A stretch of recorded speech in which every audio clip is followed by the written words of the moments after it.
Success की 98 में आप सभी का स्वागत है। सुबह के 4:30 बज रहे हैं और आज का मंडे का करंट अफेयर्स का जितना भी लेटेस्ट डाउनलोड देना है मैं आज आ गया हूं वो देने के लिए। टॉप 8 क्वेश्चन है आज के, जो भी टॉप 8 इंफॉर्मेशन लीक हुए हैं, आए हैं, नए नए एकदम लेटेस्ट आपके सामने जो आपके एग्जाम में हेल्प करने वाले हैं, उन सारे को मैं आज आप लोग को बताऊंगा, वो भी पूरे डिटेल के साथ। तो ठीक से ध्यान से समझिएगा, सुनिएगा।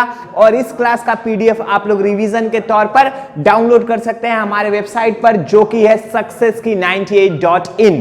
अभी तक अगर आपने सक्सेस की 98 को सब्सक्राइब नहीं किया है हमारे यूट्यूब चैनल को, तो प्लीज गाइस सब्सक्राइब कर लीजिएगा सक्सेस की 98 को, और साथ ही साथ नोटिफिकेशन के बेल आइकन को जरूर दबाइएगा। लाइव वीडियो का इंस्टेंट नोटिफिकेशन मिलेगा आपको। ठीक है, चलिए स्टार्ट करते हैं पहले क्वेश्चन से। पहला क्वेश्चन आपके स्क्रीन पर है, एक बार इसको देख लेंगे। यूनिसेफ ने भारत के पहले युवा राजदूत के रूप में भारतीय एथलीट डैश की नियुक्ति की। देखिए खाली स्थान दिया गया है, यहां पर आपको जो सही उत्तर है उसको बैठाना है। किसकी नियुक्ति की? हिमा दास, मनु भास्कर, बबीता फोगाट या सानिया नेहवाल। ठीक है, तो आपको जो लगता है इस क्वेश्चन का सही उत्तर है तो फटाफट आप लोग कमेंट कर सकते हैं। नहीं पता है, मैं आप लोग को सारे क्वेश्चन का आंसर बताता हूं, तो इसका आंसर आप लोग को नहीं पता है तो जरूर नोट रखिएगा। Option number A Hima Das इस क्वेश्चन का बिल्कुल सही जवाब है।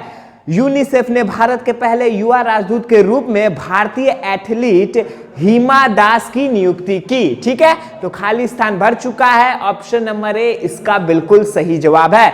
अब आप लोग को बताना चाहता हूं कि हिमा दास के बारे में सभी को पता है कि एशियन जो अभी हुआ था एशियन गेम्स, उसमें गोल्ड मेडलिस्ट रह चुकी हैं हिमा दास। तो जरूर आप लोग नोट रखिएगा, इसका भी, इससे भी क्वेश्चन आ सकते हैं क्योंकि एशियन गेम्स हाल ही फिलहाल में महीना भर पहले ही खत्म हुआ है।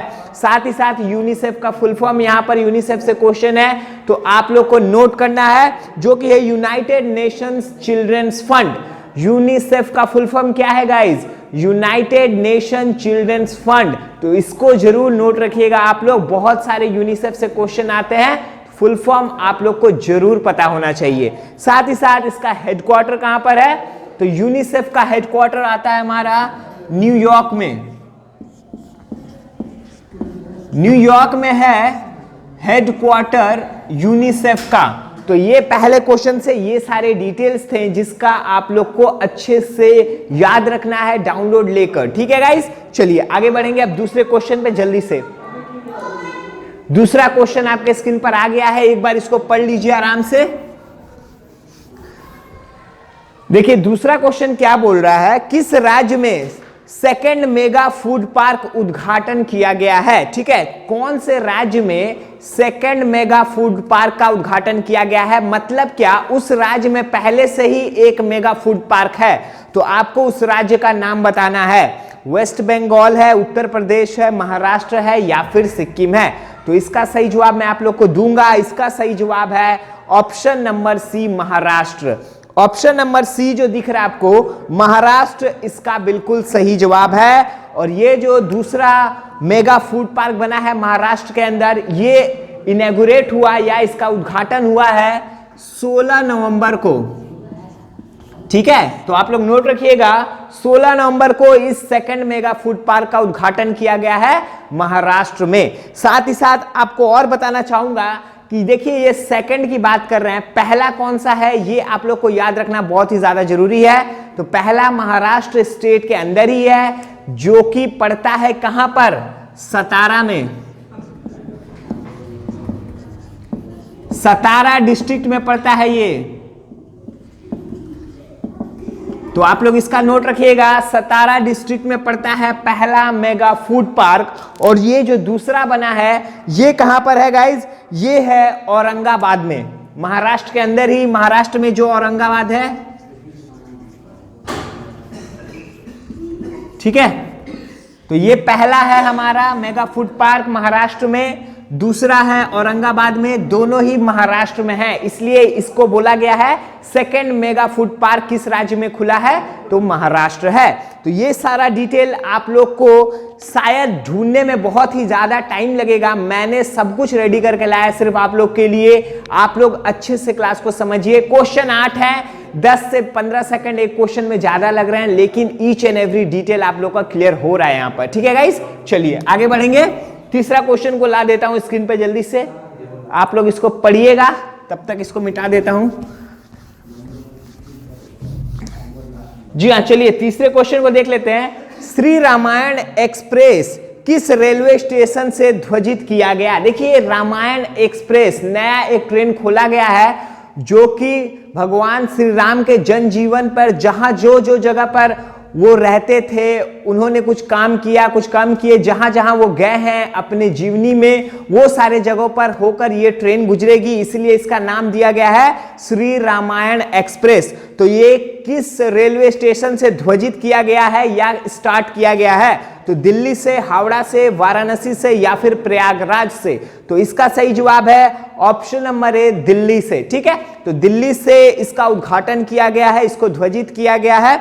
साथ ही साथ आप लोग को इसके बारे में जो डिटेल है वो मैं आपको जरूर बताऊंगा कि दिल्ली के चीफ मिनिस्टर अरविंद केजरीवाल है, सभी को पता है, नाम नोट कर सकते हैं आप लोग।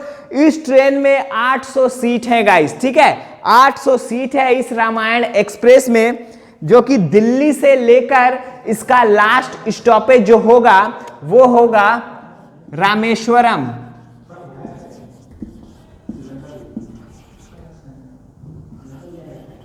ठीक है, तो रामेश्वरम इसका लास्ट स्टॉपेज है इस ट्रेन का, और इसका दिल्ली के बाद पहला स्टॉपेज जो आएगा वो आएगा अयोध्या।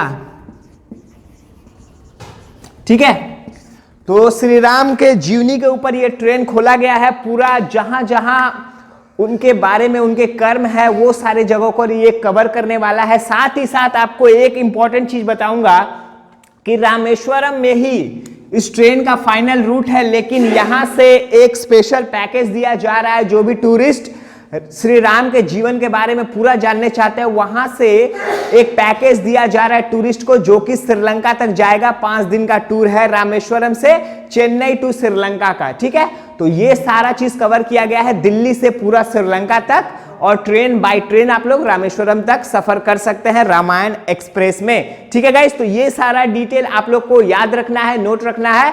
इसका पूरा पीडीएफ आप लोग को मिल जाएगा सक्सेस की 98.in पर, लेकिन ये सारा डिटेल्स नहीं मिलेंगे, तो क्लास अटेंड करना बहुत ही ज्यादा इंपॉर्टेंट है आप लोग के लिए। चलिए गाइस, चौथा क्वेश्चन आपके स्क्रीन पर है, एक बार इसको पढ़ेंगे। नोंगकम नृत्य त्योहार कहां मनाया जाता है? ये एक डांस फेस्टिवल है नोंगकम। ये किस स्टेट में मनाया जाता है? मणिपुर में, आसाम में, मेघालय में या फिर नागालैंड में? तो इसका सही जवाब अगर आपको पता है तो फटाफट कमेंट कीजिएगा, नहीं पता है तो आपको बता देता हूं, ये डांस फेस्टिवल मनाया जाता है ऑप्शन नंबर सी, जो कि मेघालय है। ठीक है, तो मेघालय में मनाया जाता है नोंगकम डांस फेस्टिवल। बहुत ही भव्य डांस फेस्टिवल होता है ये। कब मनाया जाता है? तो मनाया जाता है ये 11 से 12 नवंबर तक, 2 दिन चलता है ये। ठीक है, और आपको इसी के साथ बताना चाहता हूं कि मेघालय से ये क्वेश्चन आया, इसका कैपिटल सिटी क्या है? इसका कैपिटल सिटी जरूर याद रखिएगा, शिलोंग है। शिलोंग है कैपिटल मेघालय का। तो ये सारा डिटेल आप लोग को इस क्वेश्चन से याद रखना है। नेक्स्ट क्वेश्चन पे जाऊंगा, 5वां नंबर क्वेश्चन आपके स्क्रीन पर आ गया है, जल्दी से इसको पढ़ लीजिए। आंसर पता है तो फटाफट आप लोग कमेंट कर सकते हैं। चलिए देखते हैं, किस राज्य सरकार ने डेयरी किसानों के लिए गौ समृद्धि प्लस योजना लॉन्च की है? ठीक है, तो किस राज्य की सरकार ने? केरला, आसाम, उत्तर प्रदेश या फिर तमिलनाडु? तो इसका सही जवाब है गाइस, नोट रखिएगा, ऑप्शन नंबर ए, पहला ऑप्शन केरला। ठीक है, तो केरला इस क्वेश्चन का बिल्कुल सही जवाब है, जरूर आप लोग नोट रखिएगा। ठीक है, केरला के जो चीफ मिनिस्टर हैं उनका नाम है पिनाराई विजयन, जरूर आप लोग नोट रखिएगा केरला के सीएम का नाम, क्योंकि केरला में बहुत ही बड़ा फ्लड आया था, बाढ़ आया था, तो केरला से कुछ भी क्वेश्चन आएगा तो अगर चीफ मिनिस्टर पूछ लिया तो चीफ मिनिस्टर का नाम आप लोग जरूर याद रखिएगा। साथ ही साथ आप लोग को बता देता हूं कि आप पूछ रहे होंगे कि भैया गौ समृद्धि प्लस स्कीम होता क्या है। तो यहां पर इंश्योरेंस दिया जाता है, जो लोग भी डेयरी फार्म चलाते हैं, जो किसान डेयरी फार्म चलाते हैं, उनको इंश्योरेंस दिया जाता है काफी सस्ते और किफायती तरीके से। ठीक है गाइस, तो आप लोग ये सारा चीज याद रख सकते हैं, नोट रख सकते हैं। आगे बढ़ेंगे अब छठे क्वेश्चन पे जल्दी से। इसके बाद सिर्फ 2 क्वेश्चन बचे हैं। छठा आपके स्क्रीन पर है, आप लोग इसको एक बार पढ़ लीजिए। भारत ताइवान, ठीक है, एसएमई विकास फोरम कहां आयोजित किया गया? भारत और ताइवान का एसएमई विकास फोरम कहां आयोजित किया गया? एसएमई का मतलब स्मॉल एंड मीडियम एंटरप्राइजेस, जैसे हम लोग एमएसएमई का बोलते हैं पूरा micro small and medium enterprises, वैसे एसएमई का स्मॉल मीडियम एंटरप्राइजेस है। ठीक है, तो इंडिया और ताइवान का एसएमई डेवलपमेंट फोरम कहां आयोजित किया गया? ऑप्शन आपके सामने है, टैपाई ताइवान, दूसरा है इंग्लैंड लंदन में, तीसरा है दिल्ली भारत में, या फिर चौथा है न्यूयॉर्क अमेरिका में, यूएसए में। ठीक है, तो इसका सही जवाब आपको अगर पता है तो जरूर बताइएगा, नहीं पता है तो नोट रखिएगा। पहला ऑप्शन टैपाई ताइवान में, तो इंडिया और ताइवान है तो इसका इंडिया में नहीं हुआ है, ताइवान में ये फोरम हेल्ड किया गया था, आयोजित किया गया था। टैपाई ताइवान, ऑप्शन नंबर ए इसका बिल्कुल सही जवाब है। ठीक है गाइस, अब आप लोग को बता देना चाहता हूं यहां से कि डॉक्टर अरुण कुमार पांडा, जी हां, नाम जरूर नोट कर लीजिएगा इसका, इनका अरुण कुमार पांडा।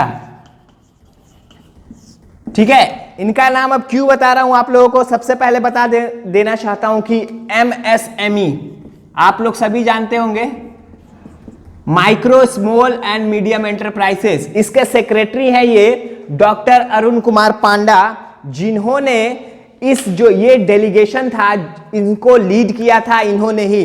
ये जो एसएमई डेवलपमेंट फोरम हुआ है भारत की ओर से, इन्होंने ही इस डेलीगेशन को लीड किया था, जो कि सेक्रेटरी हैं एमएसएमई के, नाम है डॉक्टर अरुण कुमार पांडा। आप लोग याद कर सकते हैं, अगर आप लोग को डिटेल में इस क्वेश्चन का डिटेल चाहिए था तो इसको जरूर नोट रखिएगा, आपको बहुत ही ज्यादा हेल्प होगा। आगे बढ़ेंगे अब 7वें नंबर क्वेश्चन पे आज का।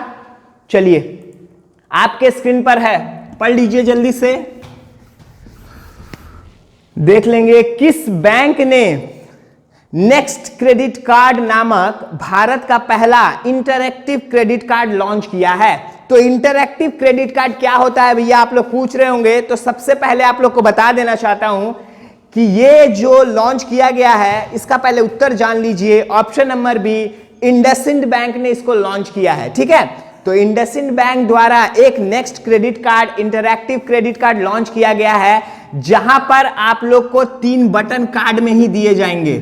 ठीक है, एक होगा ईएमआई के लिए, ठीक है, नॉर्मल जैसे हम लोग के लिए ईएमआई का प्लान रहता है, हम लोग 3 महीना, 6 महीना, 12 महीना या 24 महीना सिलेक्ट कर सकते हैं ईएमआई प्लान की ओर से। साथ ही साथ आप लोग क्रेडिट कार्ड को as a credit card use कर सकते हैं, वन टाइम क्रेडिट से कुछ भी सामान खरीद सकते हैं। और तीसरा रहेगा आपका रिवॉर्ड पॉइंट के लिए, आपके पास अगर रिवॉर्ड पॉइंट है तो आप उसको इंस्टेंट यूज कर सकते हैं अपने शॉपिंग में। ये तीनों बटन रहेंगे कार्ड में ही, कार्ड आप प्रेस करेंगे, इसको सिलेक्ट करेंगे तो यहां पर आपको 3 महीना, 6 महीना, 12 और 24 महीने का ऑप्शन आएगा, उसको सिलेक्ट कीजिएगा, कार्ड से पेमेंट करेंगे, ऑटोमेटिक आपका पेमेंट के टाइम ही ईएमआई हो जाएगा।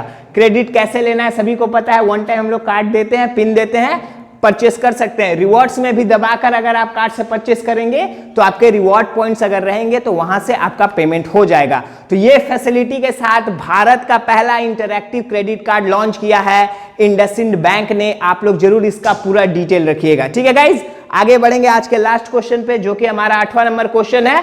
जल्दी से इसको पढ़ लीजिए। कौन सा राज्य चक्रवात तूफान गाजा से प्रभावित हुआ है? इनमें से कौन सा राज्य है गाजा से प्रभावित हुआ है? ये एक चक्रवाती तूफान है, ठीक है, साइक्लोन स्टॉर्म। पहला ऑप्शन है तमिलनाडु, दूसरा वेस्ट बंगाल, तीसरा गुजरात या फिर चौथा महाराष्ट्र।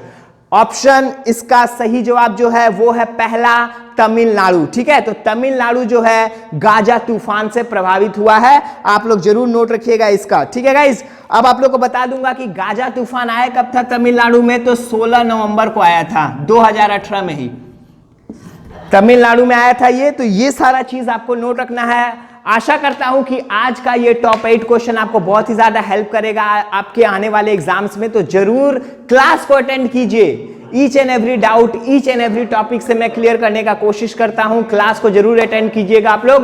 पीडीएफ आप लोग जरूर डाउनलोड कर सकते हैं इस क्लास का हमारे वेबसाइट पर, जो कि है successkey98.in। ठीक है, तो यहां से जाकर आप लोग इस क्लास का ही नहीं, बाकी जितने भी क्लास हो रहे हैं हमारे, उन सारे क्लासेस का पीडीएफ डाउनलोड कर सकते हैं। बहुत कुछ यहां पर अपलोड किया हुआ है सिर्फ आप लोग के लिए, रिवीजन के लिए भी बहुत कुछ हम लोग अपलोड कर दिए हैं। तो प्लीज उसको डाउनलोड कीजिए और अपने आने वाले एग्जाम्स के लिए रिवीजन कर लीजिएगा। ठीक है गाइस, चलिए कल मिलूंगा सुबह में, फिर 4:30 बजे मेरा क्लास प्रीमियर होगा ट्यूसडे को। तब तक आप लोग अच्छे से पढ़िए, तैयारी कीजिए। Take care guys, good morning सभी को, ऑल द बेस्ट। आपका दिन बहुत ही अच्छा गुजरे आज, ऐसा मैं कामना करता हूं। Take care guys, bye bye.